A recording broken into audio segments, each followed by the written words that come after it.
Welcome back to Mueller Time, episode 2. How's it going, brother? It's going pretty good. I was laughing earlier this week because we taped the first episode last week, and do you remember when I tried to guess when the next indictments were coming down? Oh, yeah. When did it happen? Monday? It happened. So I said something like April, and literally 3 days later. That's right. Well, you know what? We should probably let everyone know. We're recording this on Thursday night. And who knows what's going to happen by the time you hear this? We don't know because obviously this takes time. It takes a huge amount of time to edit.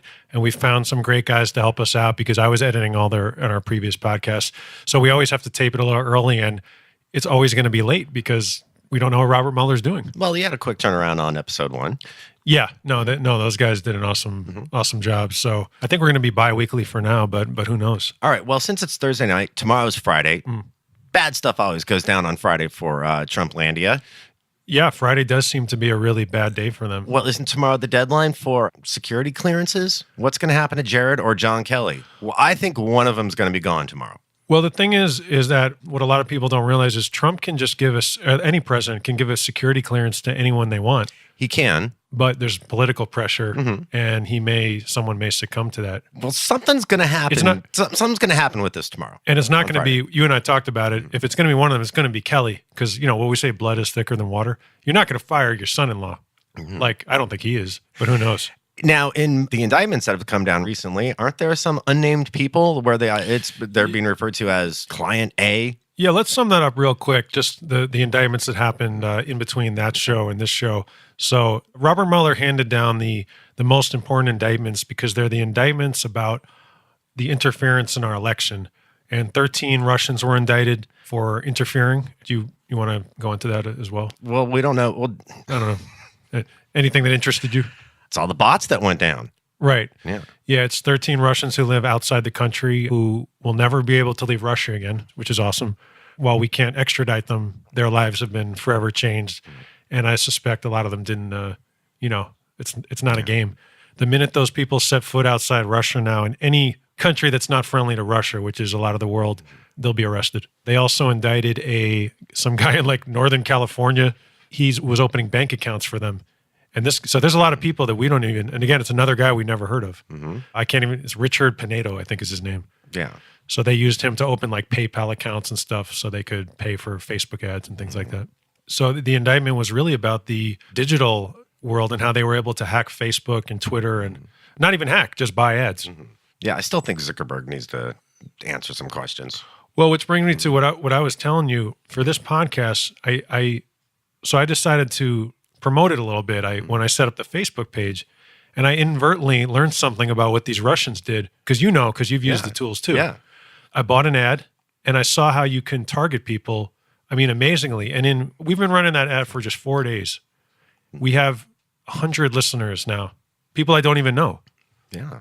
Now, I didn't see how you picked the targeting. What were you doing? Were you going by zip code, or were you going specifically by interests? What were you looking at? It's really by interest. So it's United States, men and women of any age, but I targeted progressives, listeners to the Rachel Maddow show, just anyone I thought might be interested in this. Now, you saw, though, how you can specifically use zip codes. I don't think I saw that, actually. Yeah, you could target. They give you all kinds of parameters. You can pick a radius of a city, like 5 miles, 10 miles, 100 miles. You could pick particular zip codes. Wow. That's how the Russians did it, right? When they specifically targeted possible Jill Stein voters in Michigan.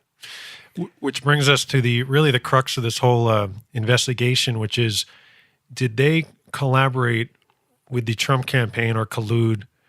And it's the digital thing that's the heart of it, because like you just said, how did the Russians know these minute things to target these little counties to swing the election one way? How did they know that? If you're in the spy business, that's your job to know that stuff. We know, you and I know a lot about politics, and I couldn't tell you what zip code, in Virginia is this little county. Yeah. That's Nate Silver stuff. Correct. How the fuck did those guys know that? There is people in both the RNC and the DNC that's what they do for a living. Right. They know how to target specifically down to probably to particular streets. Right. Yeah, exactly. Now, I don't think you can't pick out particular streets when picking Facebook ad parameters, but you can pick zip codes. And the nature of the propaganda they were putting out, as you know, was so specific that it's almost impossible to believe. I mean, one group was called Blacktivists. These are things that only a fluent English speaker would even. If I saw that, I would think Someone was colluding, is what you're saying. There had to be Americans giving the Russians that were buying these ads. They had to. You're kind of getting at it there. You could be the best Russian spy around. Right. You still need some help to learn about America. So who's giving them the information? Right. And I could even believe that they would have, fluent English speakers and people who could really know this country. But that stuff about the counties, there's no way. There's just no way. From Mueller's indictment, it's clear that when this operation started, because he goes back to 2014, they sent Russians here. It sounds like they didn't really necessarily know what they were going to do first. It was just collection information. So it's not like it was this necessarily super skilled operation in the beginning. But how did they all of a sudden become the world's greatest, propagandizers and swing an election? Well, hasn't that always been Russia's game, propaganda? It was. Where was the word created? That's a Russian word. Is it really? I think so. Well, we'll have to take we that might up have to look that up, yeah. Yeah. If not, we'll just pretend that never happened. But no, they're well known for this kind of thing. But even still, it's like they took it to a new level. This is the greatest intelligence operation. And we can ask Siri. Let's not, because that'll mess up the flow. Okay. But we can definitely do that another time. Okay. So you can ask her if you want. I guess. Nah, too late. Yeah. We blew. The flow is now really blown. But anyway, somehow they were able to take it to the next level there. Were you able to read the indictment or? No, I got the highlights from Rachel Maddow, as I usually do. Yeah. I like to think I am a better reader than Donald Trump, but those indictments, they're written in a legalese, not like some crazy contract, but I need some help getting those broken down, and I have my preferred news sources. So yeah, I got the best parts. Today there were more indictments. Sorry, I'm blanking. Paul Manafort. Yeah, but that's buried in the news because there's other things going on right now. Yeah. Yeah. Oh, it was Manafort. 32 new counts against Manafort and it's Rick NRA Gates. week. Yeah. That was another pretty amazing. Oh yeah, Rick Gates. He was the deputy. What was his gig? He's Paul Manafort's partner in this firm they run, which is supposed to be public relations. But anyway, it turns out these guys have been committing all kinds of bank fraud. So they threw all these extra charges on them, probably to, tighten the noose. So when did those get connected to someone in the Trump orbit or in the Trump family? You mean Manafort and Gates? Mm-hmm. Well, look, when all those, like when Rachel Maddow was breaking down the most recent indictments from earlier this week, she was very careful never to mention the name Donald Trump at all. There's a little cushion of innocence there that he can fall on. Well, look, yeah, so Manafort was dirty. It's not connected to Trump. How does that get connected? Yeah, they're throwing so many years at those guys that's obviously what they want. They want them to give him Trump. Maybe he can, maybe he can. I don't know. I mean, these guys basically, they have cash flow problems. That's the whole thing. And they basically were like, even Manafort, his American Express bill was 90 days overdue. So he lied to some bank. And I mean, it just seems like they're always chasing the dollar. Like, wow. Do you or I try to do that to our bank? Right. Yeah. And Trump does the same thing, but somehow he was able to, I guess he's better at it or something. I don't know. Now he owes some favors to the Russians.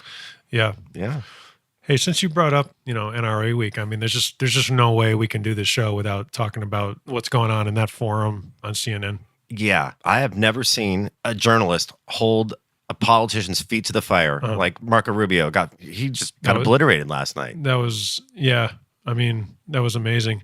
And that kid, Cameron, I don't remember his last name. Cameron Kasky? Is that a Kasky? I could pull out my computer and check, but I'm not going to do that. I think you're right. It's Kasky. I mean, all those kids are great, but he's really almost stood out. Well, he pulled one of my favorite things to come back to somebody on Twitter. He basically said, "You didn't answer my question." And he did that to him several times. And the question being, will you in the future refuse to take money from the NRA? And he wouldn't say no, but he did in a very long-winded way. Yeah. Just have the balls to say, no, I'm going to take their money. Because that was his answer. Yeah.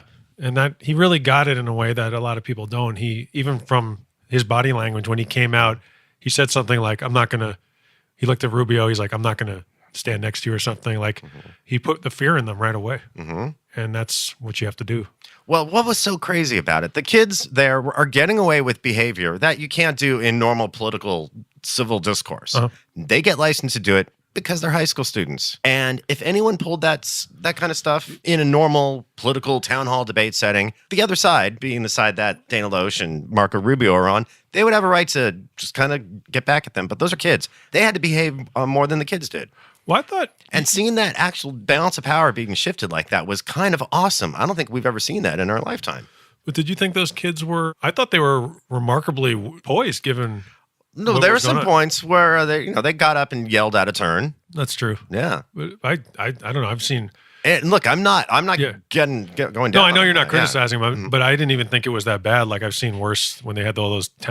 You see all these meetings where Republican legislators are getting shouted down by their angry constituents. The kids were, I thought, Yeah. they let them talk.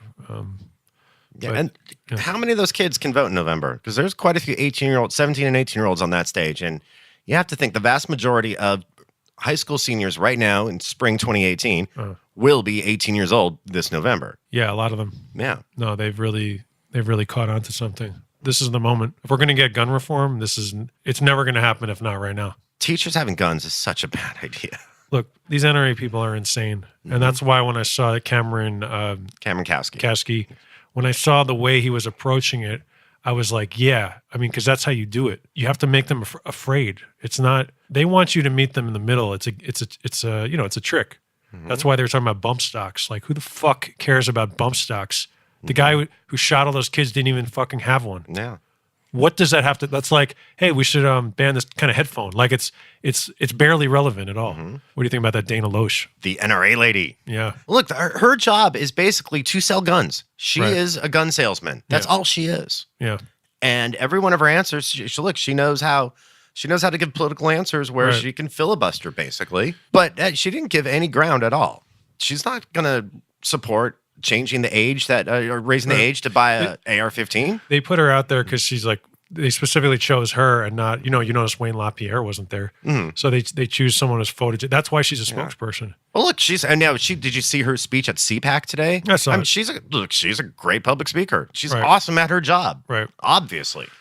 I thought that sheriff actually was very good. He held his own.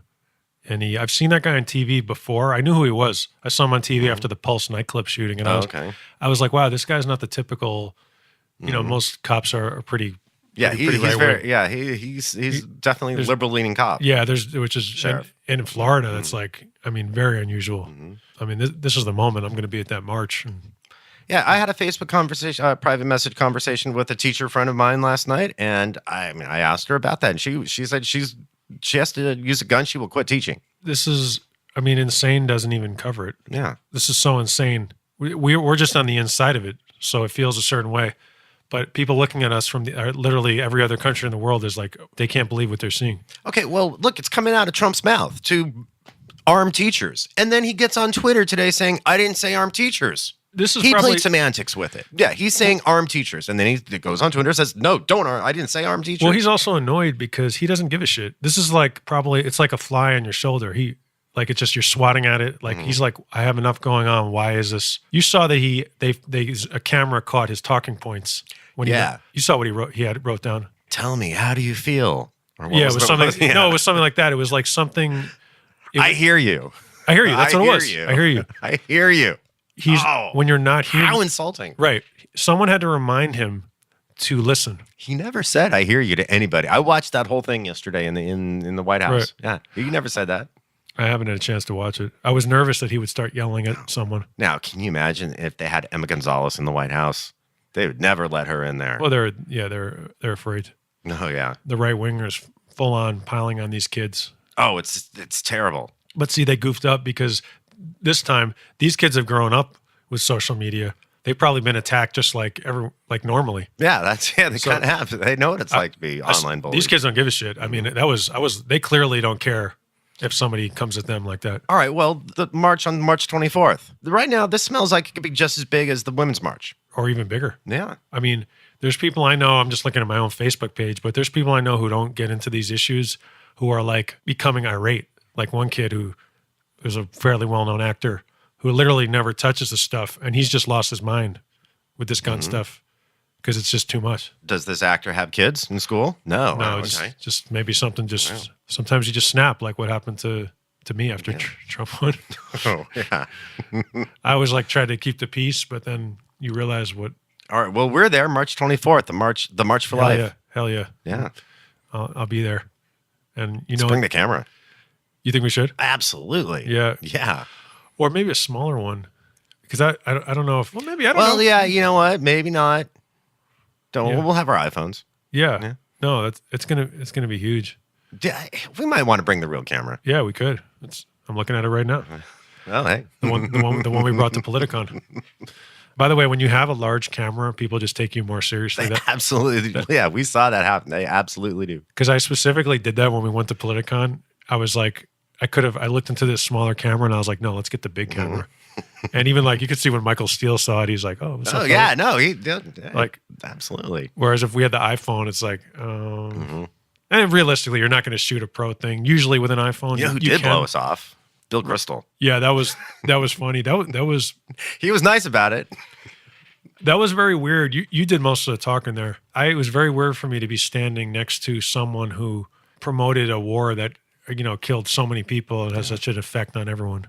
And it was weird. You just see him and you're like, this master of war. Yeah. It reminded me of kind of like when you saw the pictures of like the Nazis and stuff. Like, I do think it's a fair comparison. And it was it's just like some guy with glasses on. Mm-hmm. Like he was right there. I was like, that's Bill Crystal? That's the guy who said the oil was going to pay for this and all these young men and maimed and killed.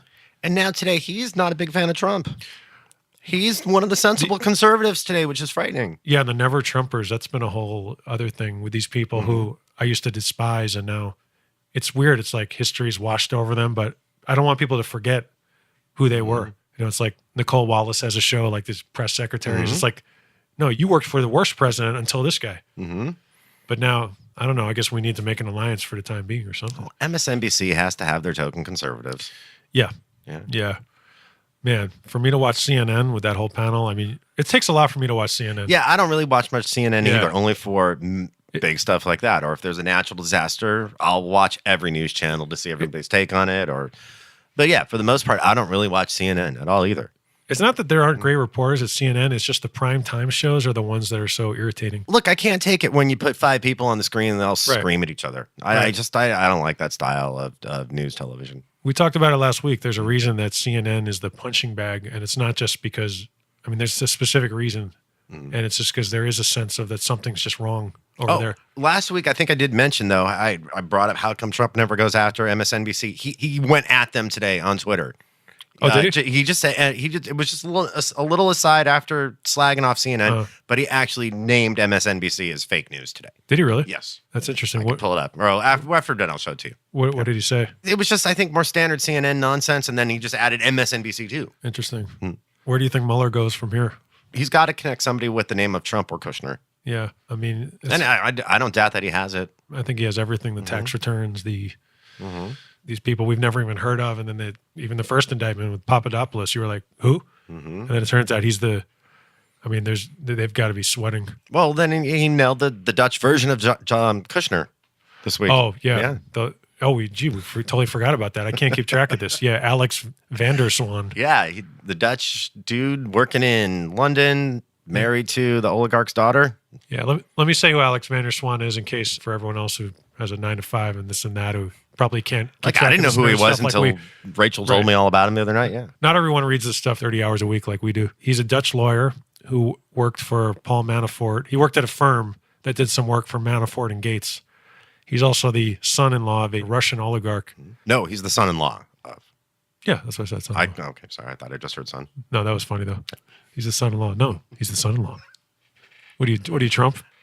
Yeah. Yeah. Do you think someone took out like half his brain at some point, like Get Out, but he's a white guy? No, I think he just grew up in such a life of luxury that he never had to do well in school. It didn't matter to him. Yeah.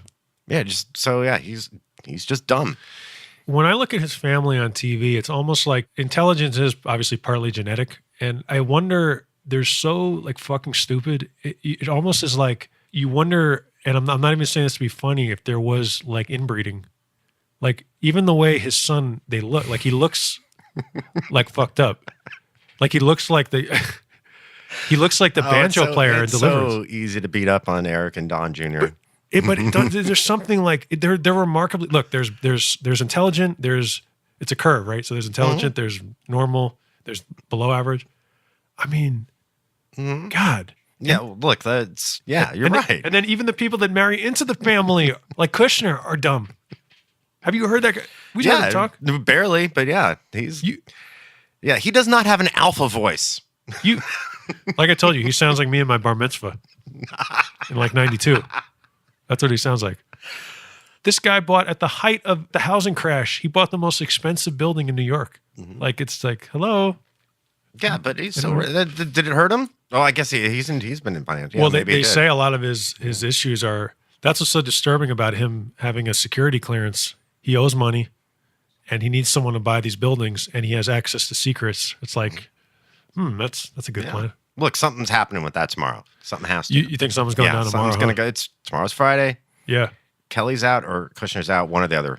It's happening tomorrow. Man, I mean, if Kelly's out, and I don't care what happens to and Kelly. if neither of that happens, this is the worst podcast ever. No, it's great. It's great because we're doing one of these every 2 weeks, no matter what. Yeah. But you know what I love about podcasting, or just it's a conversation. I like that. That's why I specifically like I like doing it with you, because we can just rap and just talk. And I've been listening to a lot of podcasts for research, and those are my favorite ones. Okay. The ones that are real pre-planned, like I don't like that stuff. It's like I have an improv background. I like to riff. At the same time, though, I think 30 minutes is much better than what we're doing it for an hour. We might have to find a guest or two to come sit in with us one week. Yeah, for some weirdo who's around on a Thursday at 11. Somebody's buzzing. You know, it's funny. I checked on Stitcher. You can look at analytics. And you can actually see how long people listened before they, they started doing something else. Yeah, YouTube lets you do that when you upload stuff. Oh, yeah. Well, maybe not by the individual listener. You can look up some listening time averages, I think. We have a 55% completion rate. Wow, okay. That's pretty great. Yeah. In this world? No, well, when I've looked up on the various YouTube accounts that people will watch 30 seconds of a 10-minute video. Yeah.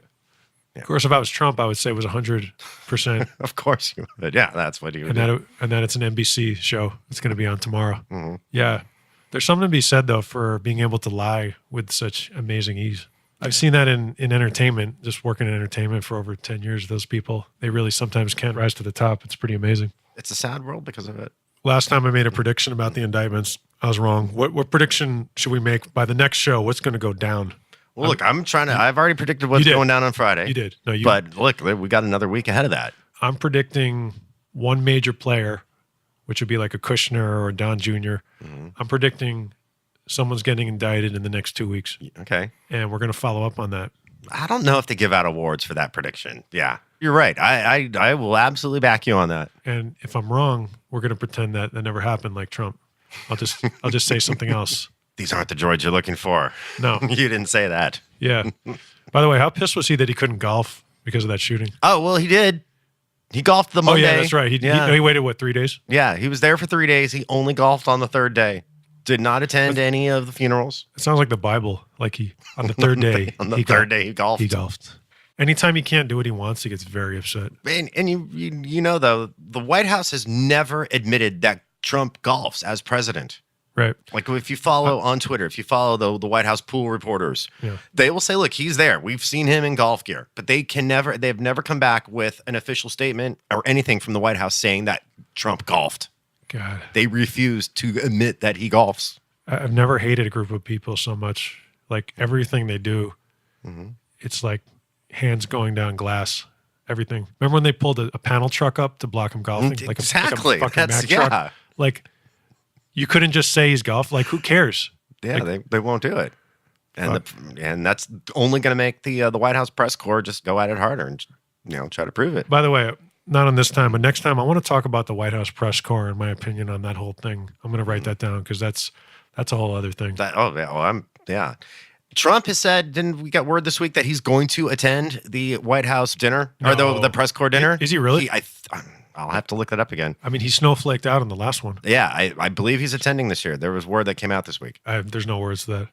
I will confirm that after we're done. But yeah. All right, guys. So look, we've made our predictions. We're going to be back here on Mueller time in 2 weeks. 2 weeks. Yeah. We're going to see who is right. Most likely it'll be me because I'm Donald Trump the fourth. but it could be Chris who. Hey, should we make a Mueller Time Twitter account? I think maybe we need to. I think we should, because I'm tired of. You can find us on Facebook. Yeah, go to the Facebook. And We need to do all the plugs at the end of the show like a good podcast, don't we? We really do. The Facebook group is where we really are posting a lot of relevant information, but you guys can also, we're up on iTunes, Stitcher, Google Play. Look, yeah, it's Mueller Time on Facebook, correct? Just search Mueller Time, you're going to find us. I like that. Okay. It's Mueller Time Yeah. on Facebook. Well, look, because you don't even have to worry about how you listen to podcasts. If you go to the Facebook page, you will find a link on the Facebook page for the podcast. You can probably listen to it right there in your Facebook timeline feed. Go to the Facebook page. You're not doing anything. You know you're not working. You need to be on the Facebook page. Stop yelling at people. Leave us a comment. Like us on Facebook. It can be a good or bad comment, because any publicity is good publicity. Oh, come on. I know how to take on trolls. Come on out. Come have some fun with us. It's Mueller Time on Facebook. Wait till we get some Russian trolls. They all got ousted off of Twitter this week. Oh, yeah. That's another thing. All right. We're going to get to that next time. Until then, we really appreciate you guys listening. And please like, comment, and subscribe.